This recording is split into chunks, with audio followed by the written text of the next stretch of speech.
Well, prices are incentives, right? There are mechanisms that put a price on certain products, certain value propositions. They tend to incentivize certain consumer and customer behaviors.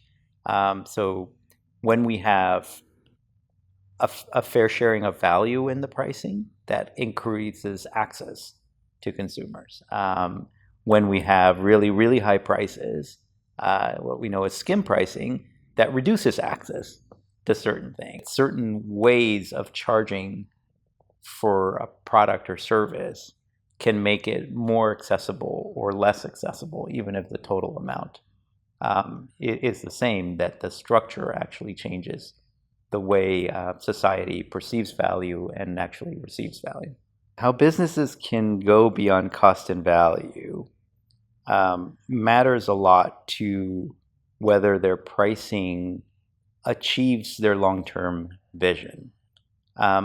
Cost in particular is something that is important to consider, but as the only input, it tends to lead to a lot of short-term decision-making. When businesses think beyond the short-term cost questions, they have an opportunity to support the business strategy in a better way. Adoption-focused strategies drives network effects drive more demand, and more demand makes a business a lot more successful long-term.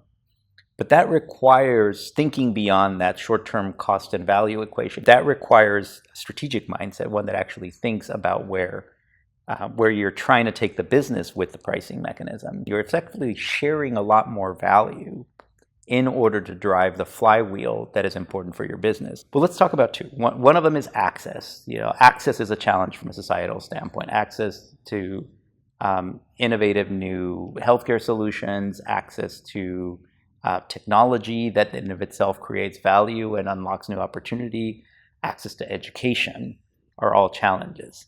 And if you're only playing the cost game when it comes to those goods, you can end up in a situation where the few people who can afford those, healthcare, who can afford education, who can afford technology, get it, but a wide swath of the population does not.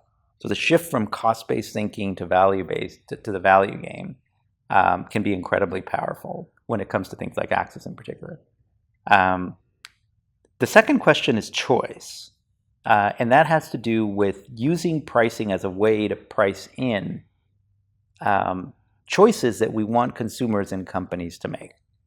And a classic example of that is when you start charging for the environmental impact of something, that impact on the price then creates a choice that's a lot more informed. It's important that in that choice game that you have all the information in front of consumers on why that product is greener, better. There are a couple of ways. One is that allow consumers and customers to make more climate-friendly decisions by subsidizing those choices to a degree. So the price ladder tilts towards the greener, more sustainable alternative. The other way that those decisions get made is through regulatory interventions. In countries like Norway, there is such a hefty tax on internal combustion engines that 80% of the new vehicles are electric vehicles now, right? So the takeaway is that while consumers can have some concerns about electric vehicles, when the price is right relative to the next best alternative,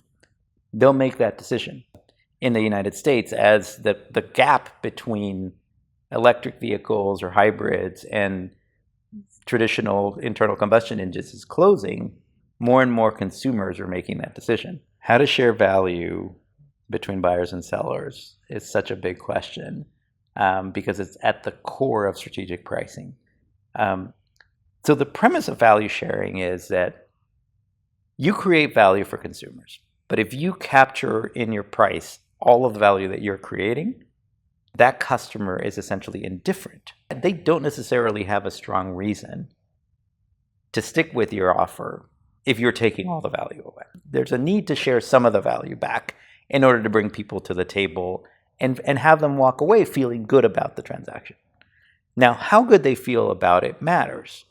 If they feel kind of sort of okay, then they might come back, but maybe a lot of other consumers and customers won't.